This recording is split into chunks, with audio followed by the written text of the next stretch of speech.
Have you ever stayed in a hotel that just felt wrong? Maybe the air was too still, or the hallways too quiet. But what if the feeling wasn't just in your head? What if something else was in the room with you? If you love horror stories, hit the like button and subscribe. And tell me, what's the creepiest place you've ever stayed in? Comment below. I should have known something was wrong the moment I stepped into the hotel lobby. The air was too still. The chandeliers hanging above flickered slightly, as if disturbed by a draft that didn't exist. But I ignored it that I was tired, and this was just another night in another town. Business trips had turned into a blur of identical hallways and forgettable hotel rooms. This place, though, it felt different. The old Victorian-style hotel stood alone at the end of a quiet street, its presence looming like it had been waiting for me. The receptionist, a pale woman with hollow eyes, handed me the key with an almost imperceptible hesitation. Room 306. "You'll be staying alone tonight?" she asked, and I nodded. She smiled, but it didn't reach her eyes. "Enjoy your stay." I should have turned around and left right then. The elevator ride was slow, the kind that groaned with age. When the doors opened, the hallway stretched in both directions, dimly lit with antique sconces. The carpet smelled faintly of dust and something older, something I couldn't quite name. Room 306 was at the far end. As I walked toward it, I had the strange sensation of being watched. I turned. No one was there. I shook it off, unlocked the door, and stepped inside. The room was exactly what you'd expect. A heavy wooden bed, floral wallpaper peeling slightly at the edges, an old dresser with a tarnished mirror. The air was colder inside. I tossed my bag onto the bed and sighed. Just one night. I just needed to get some sleep, but sleep never came. It started with the whispers. At first, I thought it was just my imagination, an echo of distant voices from another room. But as I lay there in the darkness, I realized they were too close. Too deliberate. A soft murmur, like someone speaking just beyond my ear. I sat up.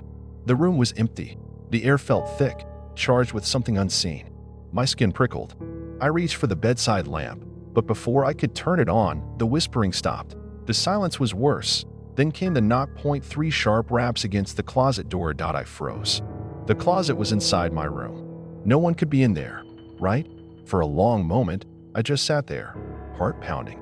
Then, summoning whatever courage I had left, I slowly reached for my phone and turned on the flashlight. I pointed it at the closet door. It was slightly open, but I didn't leave it open. The whispering started again. This time, it was right behind me. I spun around. Nothing. The room was empty, but I wasn't alone. I couldn't stay in bed any longer. I needed to convince myself that I was imagining things. I stood up, walked to the dresser, and turned on the lamp. The dim yellow light barely reached the corners of the room. I looked at my reflection in the mirror. My face was pale, eyes wide, and behind me, in the reflection, someone was standing inside the closet. A woman, dressed in an old-fashioned nightgown, her hair tangled, her face hidden in shadows. I spun around. The closet was empty, but in the mirror, she was still there. My breath caught in my throat. She slowly turned her head toward me, and though I couldn't see her eyes, I felt them, watching. The whispering returned, now layered, many voices speaking at once. I grabbed my phone, my bag, anything I could, and bolted for the door. I ran into the hallway, heart pounding. The sconces flickered, casting long, unnatural shadows. The elevator was at the end of the corridor. I sprinted toward it, jabbing the button over and over. Nothing.